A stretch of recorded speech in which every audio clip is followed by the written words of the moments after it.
Bismillahirrahmanirrahim. Assalamualaikum warahmatullahi wabarakatuh. Sahabat hijrah semuanya, bagaimana kabarnya? Semoga dalam keadaan sehat walafiat dan selalu ada dalam lindungan Allah Subhanahu wa taala.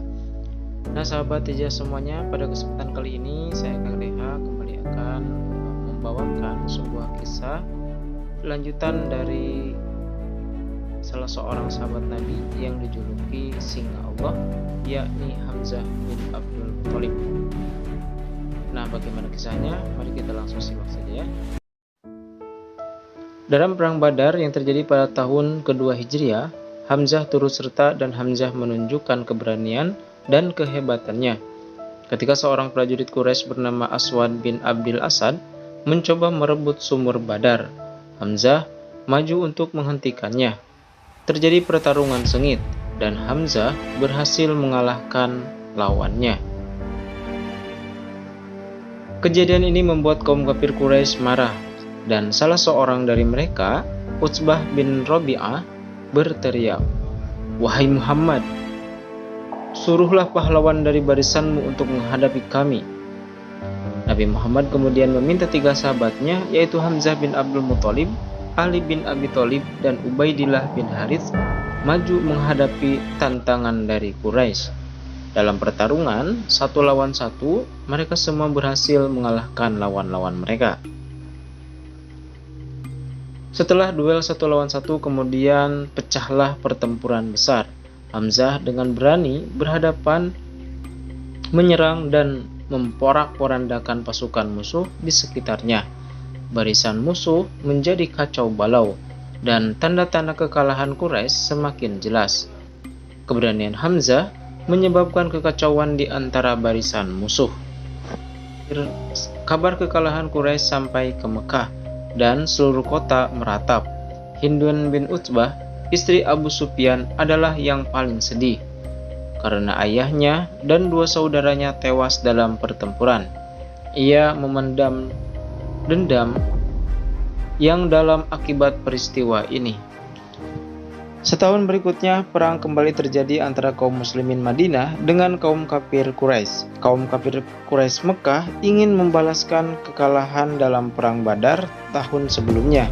Perang ini terjadi di wilayah Bukit Uhud. Di perang Uhud ini, Hindun ingin melampiaskan dendamnya. Dia bergabung dengan pasukan Quraisy bersama wanita lainnya, menghasut mereka untuk balas dendam.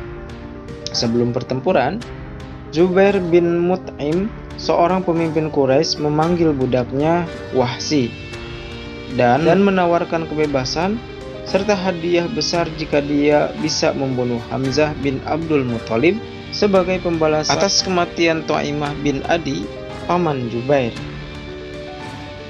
Pertempuran Uhud dimulai dan Hamzah berjuang dengan penuh keberanian dengan pedang dan tombak di tangannya.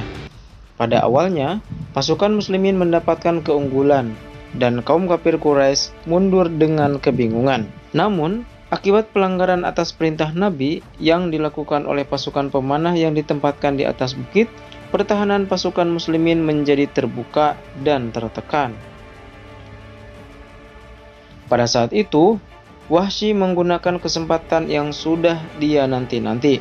Dengan diam-diam, ia mendekati Hamzah, menunggu saat yang tepat. Sementara itu, Hamzah terus menghadapi musuh-musuh yang mendekatinya. Dari balik batu, Wahsy muncul, memanfaatkan kelengahan Hamzah. Dia dengan cepat meluncurkan tombaknya, mengenai tubuh Hamzah.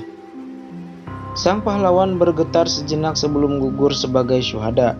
Puas dengan keberhasilannya, Wahsy dengan cepat kembali ke tenda. Karena itulah satu-satunya maksudnya berada di perang tersebut. Melihat kejadian ini, Hindun berlari ke tubuh Hamzah yang tak bernyawa. Sebentar kemudian, dia melampiaskan dendamnya kepada tubuh Hamzah yang sudah gugur. Dia merusak mayat Hamzah. Setelah itu, Abu Sufyan datang dan juga menumpahkan kemarahannya pada mayat Hamzah. Tak lama kemudian peperangan usai. Kabar kematian Hamzah sampai ke Nabi Muhammad SAW dan beliau bersedih hati. Nabi Muhammad SAW sangat sedih sekali terutama ketika beliau melihat tubuh Hamzah yang diperlakukan secara biadab oleh Hindun dan Abu Sufyan. Aku belum pernah melihat pembunuhan yang begitu kejam. Aku belum pernah merasakan marah seperti saat ini, ucap Nabi sambil air mata mengalir di wajahnya. Nabi Muhammad SAW segera mensolatkan jenazah Hamzah pada hari itu juga, membaca takbir 70 kali sebelum penguburan. Jiwa tenang Hamzah kembali kepada Allah menyambut janji surga sebesar langit dan bumi.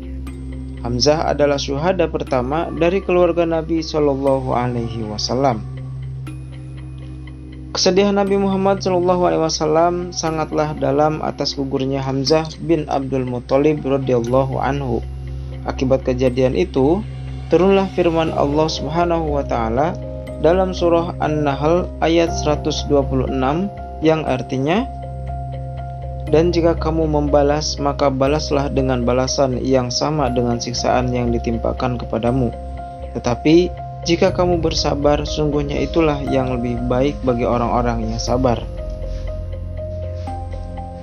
Ketika kemudian akhirnya kaum muslimin memperoleh kemenangan dengan menaklukkan kota Mekah, Nabi Muhammad SAW tidak memilih untuk membalas dendam kepada orang-orang yang dulu telah menghina dan menyiksa beliau, termasuk kepada mereka-mereka yang telah memperlakukan jenazah Hamzah radhiyallahu anhu dengan zalim.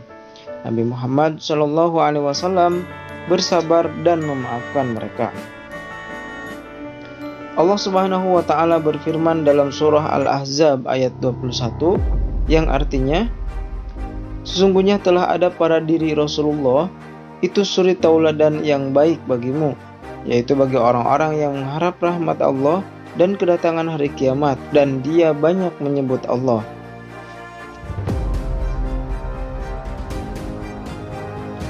Demikianlah lanjutan kisah Hamzah bin Abdul Muthalib radhiyallahu anhu.